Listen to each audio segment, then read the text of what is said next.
Bismillahirrahmanirrahim. Assalamualaikum warahmatullahi wabarakatuh. Alhamdulillahirabbil alamin. Alhamdulillahilladzi 'allama bil qalam, 'allamal insana ma lam ya'lam. Wassalatu wassalamu ala rasulillahi khairil anam. Bismillah ya Rabb, irhamna bil Qur'an wa 'allimna al Qur'an wa as'idana bil Qur'an ya rabbal alamin.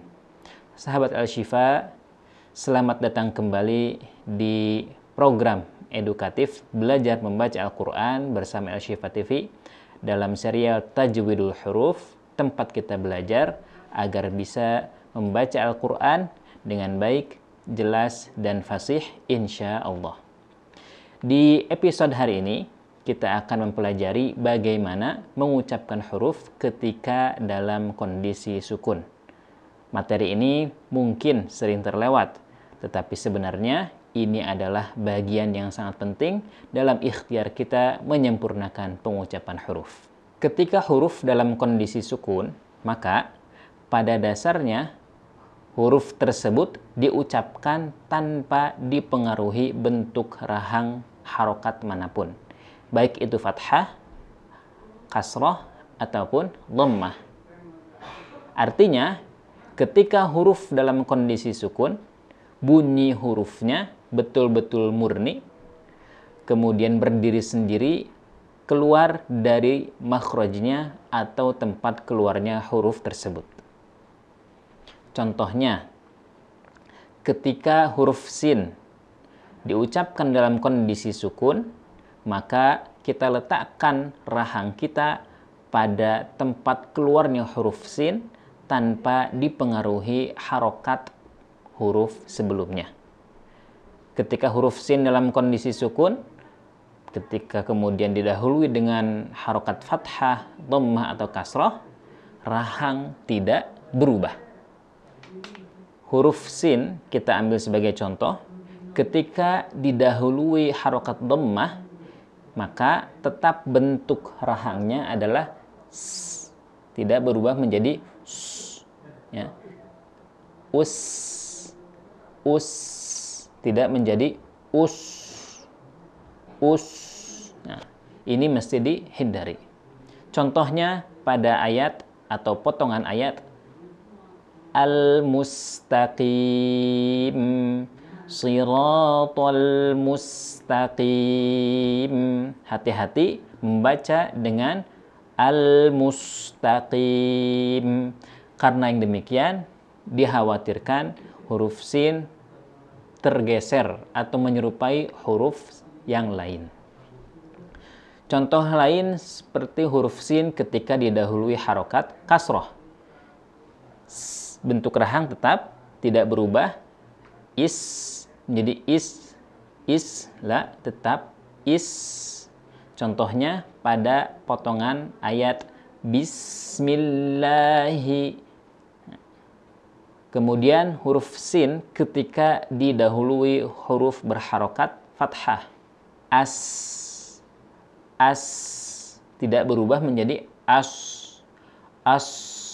Nah, as diam di kondisi sukunnya. Contohnya pada potongan ayat fattaqullaha mastata'tum. Sahabat Al-Syifa, contoh yang kedua, kita ambil huruf lam. Ketika kita mengucapkan huruf lam dalam kondisi sukun, maka letakkan huruf lam pada makhrajnya, yakni seperti ini. Ketika lam didahului huruf berharokat dhammah, maka bentuk rahangnya juga tidak berubah.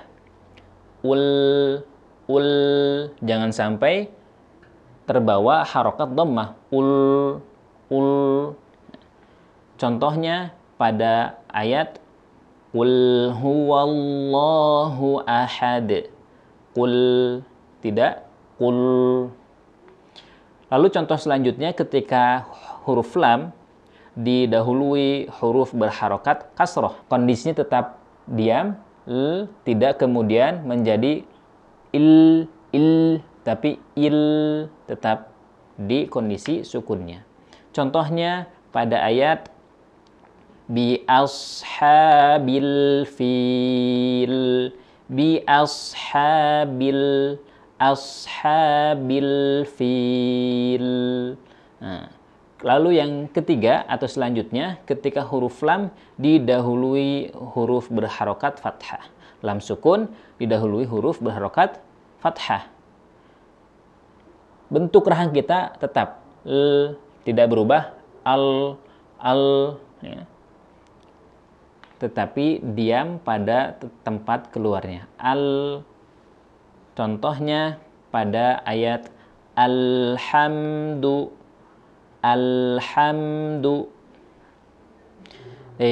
Sahabat Al-Syifa yang dirahmati Allah Subhanahu wa taala, selanjutnya kita ambil contoh huruf yang lain, yakni huruf ba.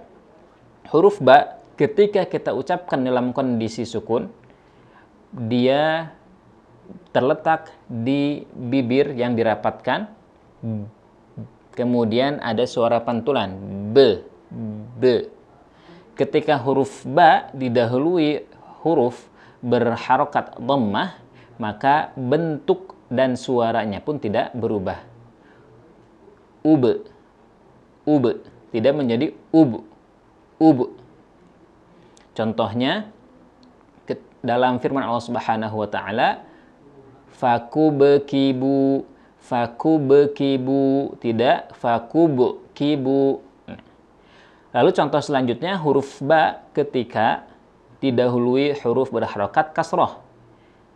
Suara pantulannya dan bentuk rahang kita tetap diam pada huruf ba. B. Tidak kemudian terpengaruh harokat kasroh. Ib menjadi ib. Ya. Tetap ib. Contohnya pada ayat wa izibtala. Lalu contoh yang terakhir ketika huruf ba sukun didahului huruf berharokat fathah. Kondisi ba tetap diam pada tempat keluarnya, tidak terpengaruh. Tidak ab. Ya. Ab tidak, tetapi tetap ab. Contohnya pada ayat laha sab'atu abwab. Alhamdulillah, sahabat Al-Syifa, kita sudah mempelajari bagaimana cara mengucapkan huruf dalam kondisi sukun. Selamat berlatih. Semoga Allah Subhanahu wa taala memudahkan lisan-lisan kita untuk membaca setiap huruf-huruf Al-Qur'an dengan baik, jelas, dan fasih insyaallah. Selamat belajar dan sampai bertemu di video selanjutnya. Assalamualaikum warahmatullahi wabarakatuh.